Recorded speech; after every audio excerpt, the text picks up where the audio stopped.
Every evil organization needs a crazy scientist behind the scenes, scheming, making abominations to the world. Cobra is no different.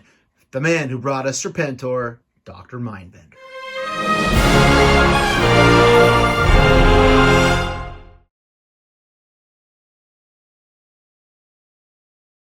Hey YouTube, what goes on? Welcome to Disavowed Action Figures, bringing you another action figure review. Today we're taking a closer look at the G.I. Joe Classified number 43 Dr. Mindbender San Diego Comic-Con exclusive 2022 action figure. So excited to get this in hand.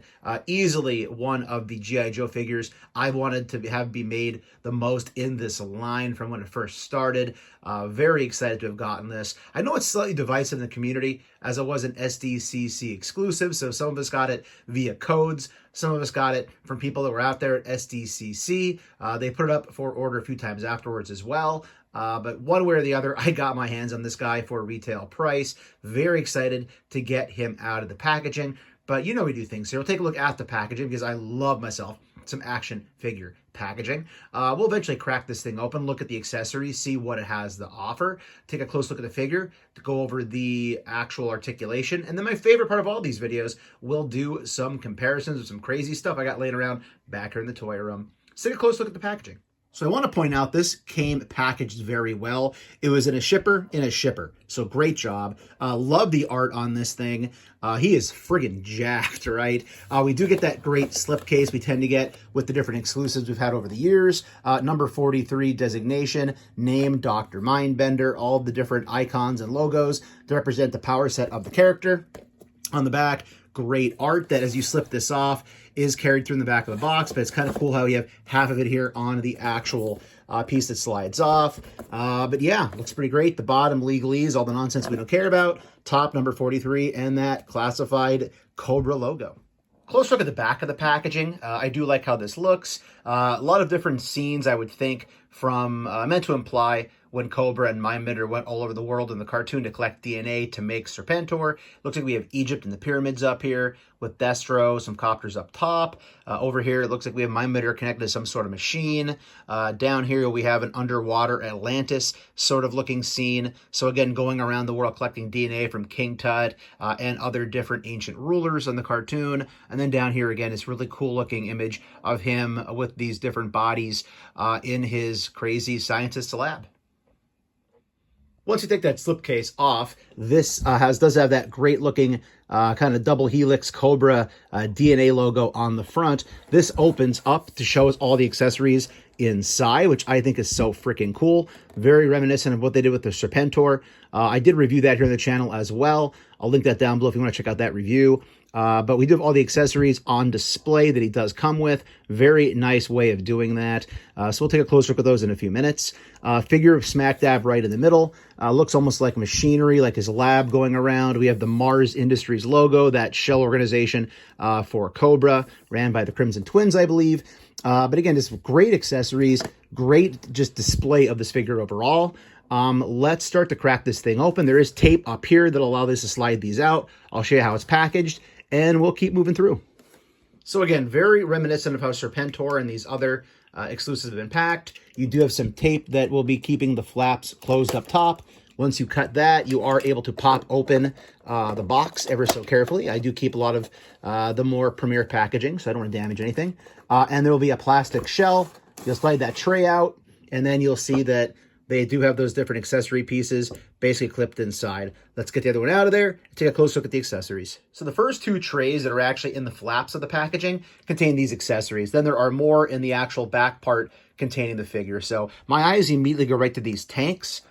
These are going to be used to basically hold some of those body parts. This does detach, which is a nice touch. There is a peg hole right here, so I'm guessing that the different body parts will be able to actually clip in via that peg hole, so they're actually secure. So you get a taller looking one here that you would see inside his lab. We do get a smaller one over here. It's about maybe a third of the size of that, a little less than half. So again, same thing there at the peg hole inside. We do get some guns and some blasters. This Mamma Jamma right here, looking like a very Space Ray type of gun. Looks like it does have a port in the front. We'll probably be able to plug some of those bullet-looking things into the front of it. But not a terrible job here. A little bit of silver paint going on. And this kind of wacky-looking ray gun. In addition to that, we do get two kind of hand-looking guns. There is right there. Again, futuristic looking G.I. Joe kind of dealy, black plastic. And over on this one, this looks more like a science sort of tool than an actual gun. Just looking at this top part right here. This actually might attach to one of the hoses that I think he comes with. Again, I didn't really look much ahead at this. I just wanted to kind of mess around with it in hand. So let's look at the other accessories in the box besides these.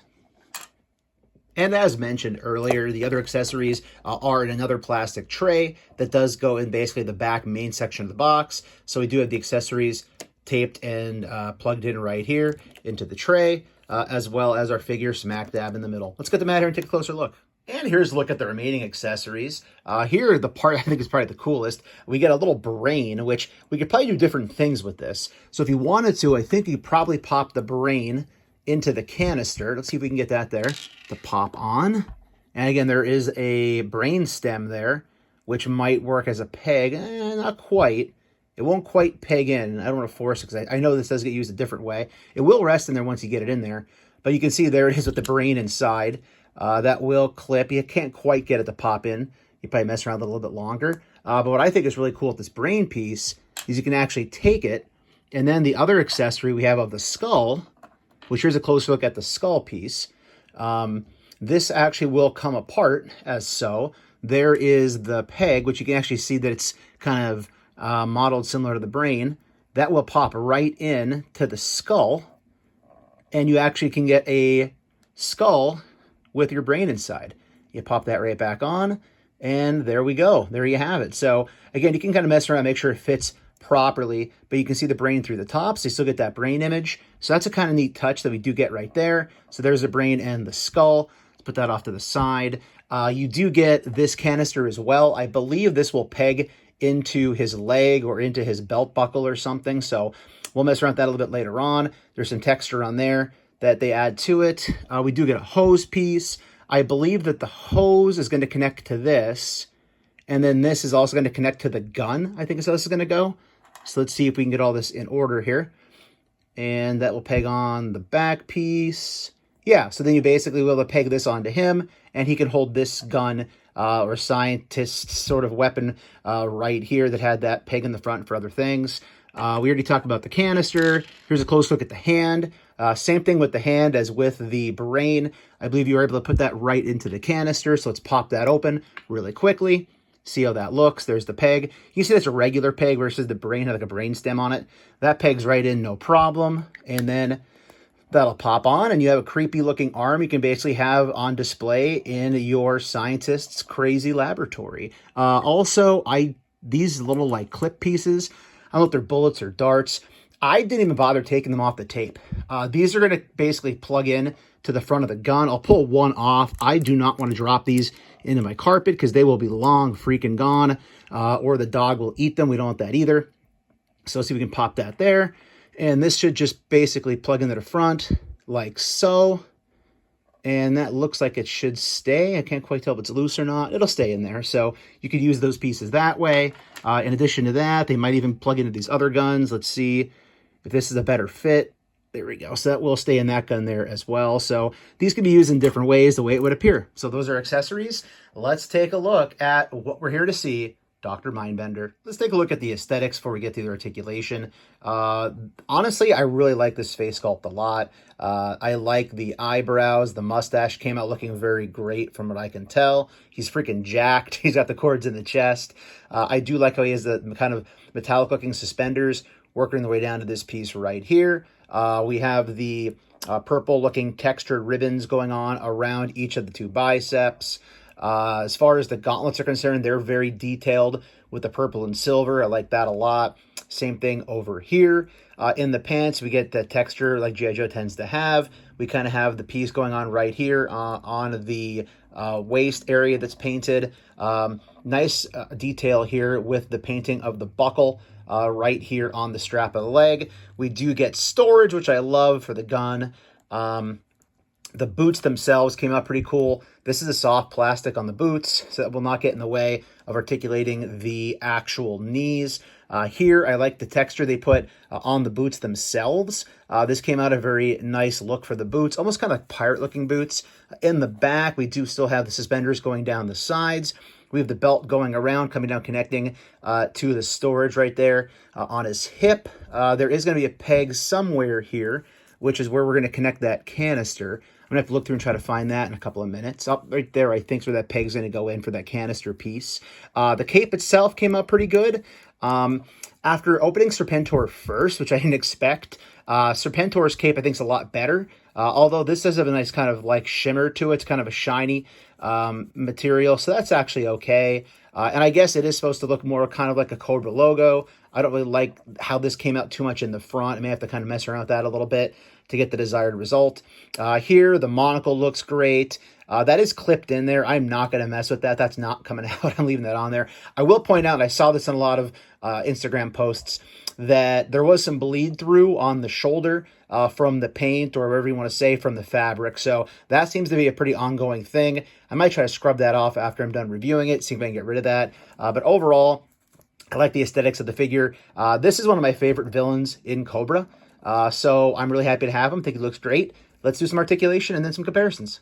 So I would warn you with both this and the Serpentor, be careful when you first articulate it. The Serpentor especially, every joint was locked. Every joint was locked on mine. This one, not so much, not as bad, but still usable. So here we do have the double jointed elbow, which will work its way back. That will stay off the side, not getting in the way of that double jointed elbow. As far as how far out the arm's going to go, you get it up pretty high, about to a T.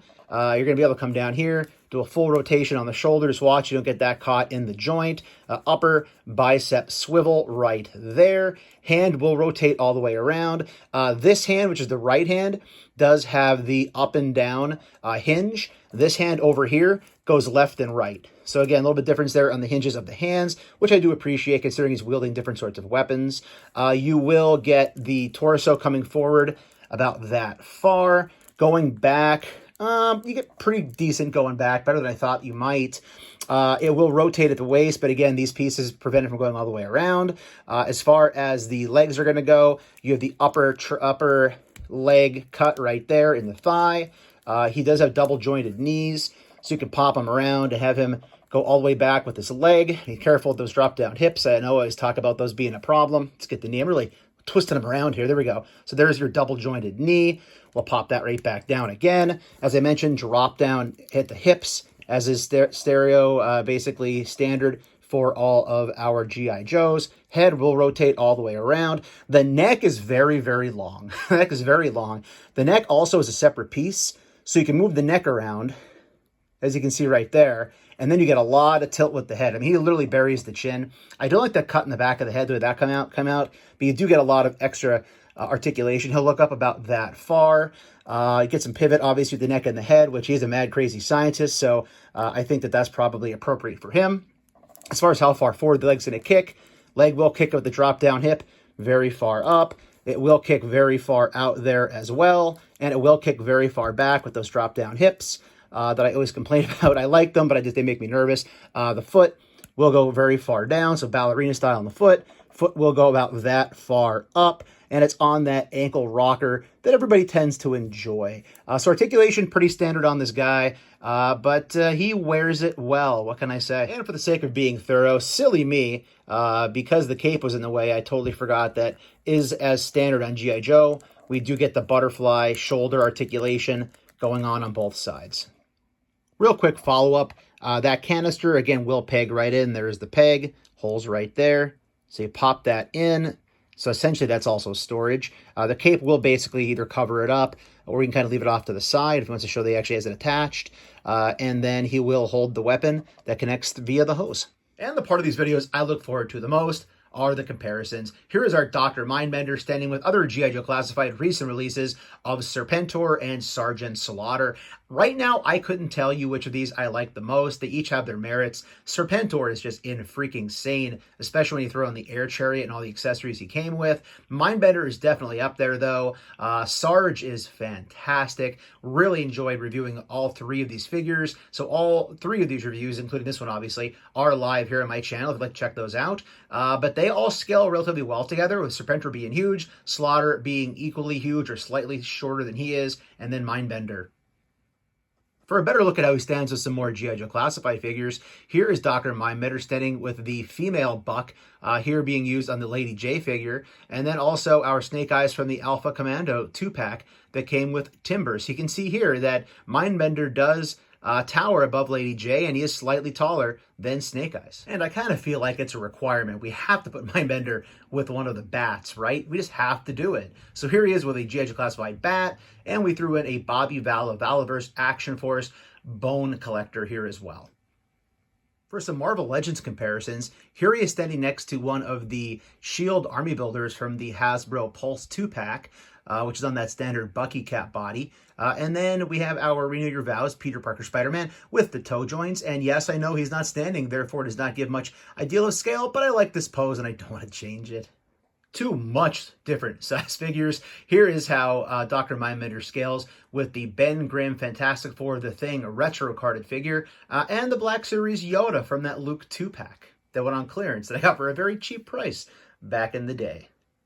Here is Dr. Mindbender standing with the NECA A Christmas Story Ralphie soft goods figure and our favorite little plunderling Feral Cheetah. Kind of feel like these might be two characters that Mindbender could, I don't know, make clones of and scare the hell out of people with.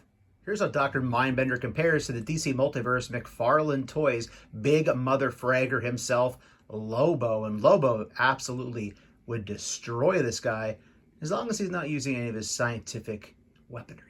And last, but as everybody likes to say, certainly not the least, here is Dr. Mindbender from G.I. Joe Classified, the Sdcc exclusive, standing with the AEW Unrivaled Orange Cassidy wrestling figure.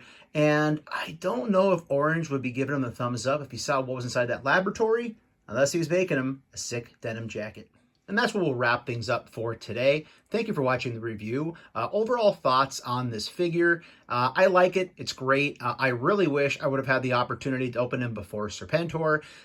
Just Serpentor has so much cool stuff with him, including the air chariot and all those different weapons. It kind of makes the accessories somewhat lackluster with Mindbender, which isn't really fair to compare them because they were vastly different in price point.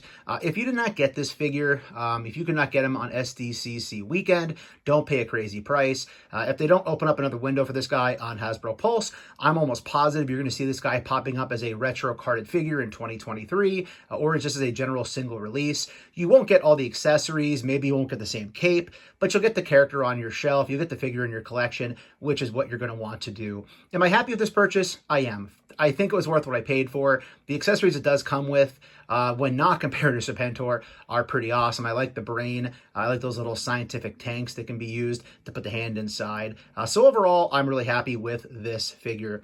So thanks for watching, everybody. If you're new, please consider hitting that subscribe button. It's free for you. It doesn't cost you anything. Helps us grow the channel tremendously. Hit that bell for notifications. That way YouTube actually will notify you and tell you when we post new content here on the channel, like our weekly toy hunts, reviews, and live streams. Leave a comment down below. Hit that like button. And for daily toy content and daily toy updates, check us over on Instagram and Twitter at Disavowed_12. Hey everybody, if you're going toy hunting this week, please try to remember the 3 Ps of the toy hunt. Patience, persistence, but most of all, politeness. Take care, stay healthy. I'll be seeing all of you at the pegs.